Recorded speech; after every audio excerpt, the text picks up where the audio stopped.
Hello and welcome to Learning in Progress.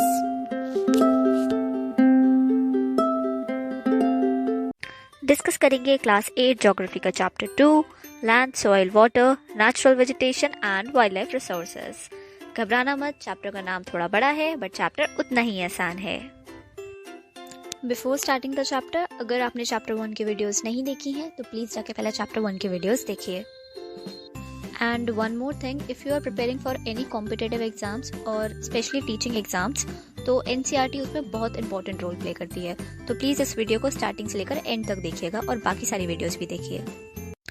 एक और बहुत इंपॉर्टेंट चीज़, अगर आप सिर्फ मेरी वीडियोस को फॉलो कर रहे हैं तो आपको एनसीईआरटीज़ भी पढ़ने की ज़रूरत नहीं होगी, क्योंकि यहाँ पर सारे टॉपिक्स बहुत कॉम्प्रिहेंसिवली कवर होंगे। इसके लिए आप सारी वीडियोस देखें और चैनल के साथ जुड़े रहें। Now let's start our topic. आपका चैप्टर स्टार्ट होता है मम्बा और पीटर की कहानी से। मम्बा एक लड़की है जो अफ्रीका के छोटे से गांव में रहती है। मम्बा सुबह डेली जल्दी उठती है और सुबह डेली जल्दी उठ के वो पानी लेने जाती है। पानी लेने जाने के लिए उसे काफ़ी दूर जाना पड़ता है और उसे आते आते भी काफ़ी टाइम लग जाता है। वहाँ से आने के बाद वो अपनी मम्मी की हेल्प करती है घर के काम में और अपने भाई की भी कुछ मदद करती है। मम्बा की फैमिली के पास एक छोटा सा लैंड है जिस पर मम्बा के फादर मेज और बीज को उगाते हैं, बट ये सब काफ़ी नहीं होता उनके लिए पूरे साल के लिए। दूसरी तरफ एक बच्चा है पीटर, जो कि न्यूजीलैंड में रहता है। उसकी फैमिली की एक फैक्ट्री है, वूल प्रोसेसिंग फैक्ट्री, जिसमें उसके अंकल डेली ध्यान रखते हैं शीप्स का और वो काफ़ी अच्छी टेक्नोलॉजी का यूज़ करते हैं। पीटर की फैमिली वेजिटेबल भी उगाती है ऑर्गेनिक फार्मिंग के थ्रू, और साथ साथ पीटर डेली स्कूल भी जाता है। मम्बा और पीटर दोनों वर्ल्ड के अलग अलग हिस्सों में रहते हैं और इन दोनों की लाइफ ही बिल्कुल अलग है। बट ये इतना डिफरेंस क्यों है? इसका क्या रीज़न है?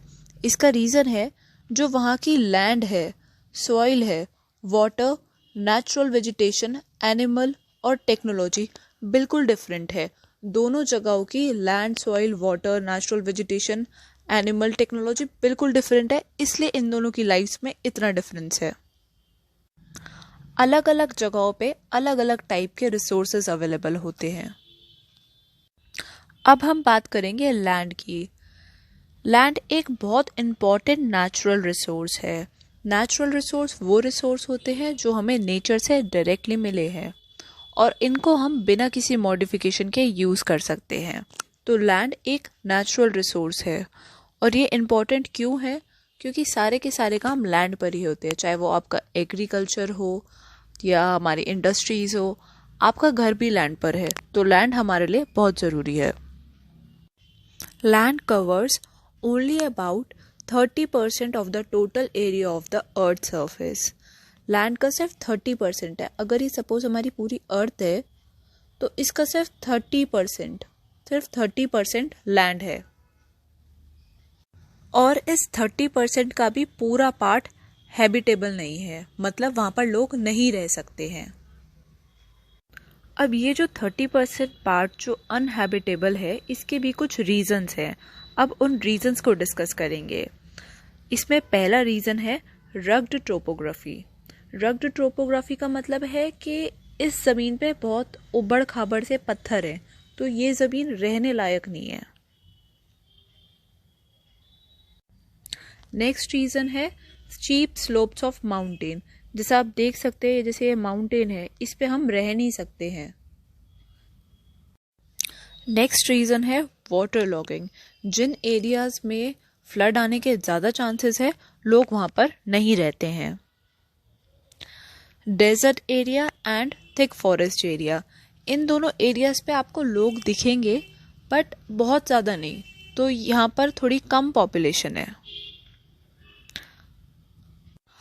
और जो डेंसली पॉपुलेटेड एरिया मिलेगा आपको, वो प्लेन्स और रिवर वैलीज पे मिलेगा, क्योंकि वहाँ पर एग्रीकल्चर हो सकता है और हमारी पॉपुलेशन ज़्यादातर एग्रीकल्चर पे डिपेंडेंट है। अब हम बात करेंगे लैंड यूज़ की। जैसा कि इसके वर्ड से ही पता चल रहा है, land use, using land for different purposes. हम लैंड को अलग अलग चीज़ों के लिए यूज़ कर रहे हैं। हम लैंड को रोड बनाने के लिए यूज़ कर रहे हैं, इंडस्ट्रीज़ को सेटअप करने के लिए यूज़ कर रहे हैं, अपने घर बनाने के लिए यूज़ कर रहे हैं, एग्रीकल्चर के लिए यूज़ कर रहे हैं। तो हम लैंड को जब अलग अलग पर्पसेस के लिए यूज़ कर रहे हैं तो उसे हम लैंड यूज़ बोलते हैं। एक बार इसकी डेफिनेशन को भी देख लेते हैं। Land is use for different purposes such as agriculture, forestry, mining, building houses, roads, setting up of industries. This is commonly termed as land use. तो इसको हम लैंड यूज़ बोलते हैं जब हम लैंड को अलग अलग पर्पसेस के लिए यूज़ कर रहे हैं, जैसे एग्रीकल्चर के लिए यूज़ कर रहे हैं, फॉरेस्ट्री के लिए, माइनिंग के लिए, घर बनाने के लिए, रोड्स के लिए। लैंड को हम किस चीज़ के लिए यूज़ करें वो काफ़ी सारे फैक्टर्स पे डिपेंड करता है। तो उसमें पहला फैक्टर है फिजिकल फैक्टर और दूसरा फैक्टर है ह्यूमन फैक्टर। फिजिकल फैक्टर में आ जाएगा आपका topography, soil, climate, minerals, availability of water, कि एक जगह की टोपोग्राफी कैसी है, सॉइल कैसी है, क्लाइमेट कैसा है, मिनरल्स और वाटर की अवेलेबिलिटी कैसी है। तो उसके अकॉर्डिंग हम हम लैंड को यूज़ कर सकते हैं। और दूसरा फैक्टर है कि एक जगह पे पॉपुलेशन कितनी है और वहाँ पे टेक्नोलॉजी कैसी यूज़ होती है। लैंड को हम क्लासिफाई भी कर सकते हैं। पहला है प्राइवेट लैंड, दूसरा है कम्युनिटी लैंड। प्राइवेट लैंड वो वाला लैंड है जो एक इंडिविजुअल का है, जिसको एक इंडिविजुअल ने ओन कर रखा है, जैसे कि आपका घर हो गया, वो सिर्फ आपका ही है। और कम्युनिटी लैंड वो वाला लैंड है जो पूरा एक कम्युनिटी का है, एक कॉमन यूज़ के लिए उसको यूज़ करा जा रहा है। फॉर एग्जाम्पल पब्लिक लाइब्रेरी हो सकती है, और इस पिक्चर में हम देख सकते हैं कि एक पार्क है जो कि एक कम्युनिटी लैंड है। People and their demands are ever growing, but the availability of land is limited. जो लोग हैं और उनकी इच्छाएं हैं वो तो पता नहीं कितनी है, बट जो लैंड है वो एक लिमिटेड ही है। तो हमें लैंड को ध्यान से यूज़ करना चाहिए।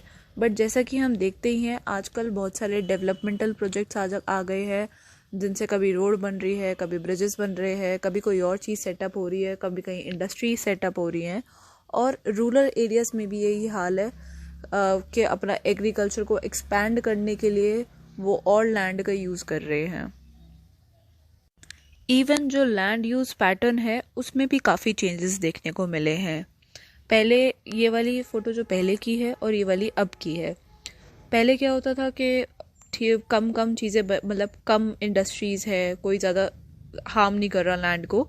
बट अब आप देखेंगे बहुत सारी इंडस्ट्रीज़ बन चुकी हैं, बहुत सारे व्हीकल्स भी हैं रोड पर, नई नई बिल्डिंग्स बन गई हैं।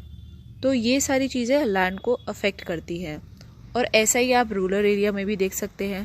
पहले यहाँ पे इतना कुछ टेक्नोलॉजी का यूज़ नहीं था, लेकिन अब यहाँ पे टेक्नोलॉजी का भी ज़्यादा यूज़ हो रहा है। पहले यहाँ पे घर ऐसे हुआ करते थे, अब यहाँ पे घर ऐसे हैं। अब इन सब चीज़ों की वजह से लैंड डेंजर में है। Land degradation, landslide, soil erosion, desertification, ये सब कुछ कॉमन चीज़ें हैं जो हो रही हैं। तो हमको लैंड कंजर्व करने की ज़रूरत है। और ये हम कैसे कर सकते हैं? एफॉरेस्ट्रेशन के थ्रू, मतलब ज़्यादा से ज़्यादा पेड़ पौधे उगाकर और फॉरेस्ट को ना काट कर हम लैंड को कंजर्व कर सकते हैं। लैंड रिक्लेमेशन से भी कर सकते हैं, और केमिकल पेस्टिसाइड्स और फर्टिलाइजर्स का रेगुलरली चेक कर कर भी हम लैंड को कंजर्व कर सकते हैं। इस वीडियो के लिए इतना ही, बाकी की चीज़ें हम नेक्स्ट वीडियो में डिस्कस करेंगे। Thank you for watching the video. Don't forget to like, share and subscribe.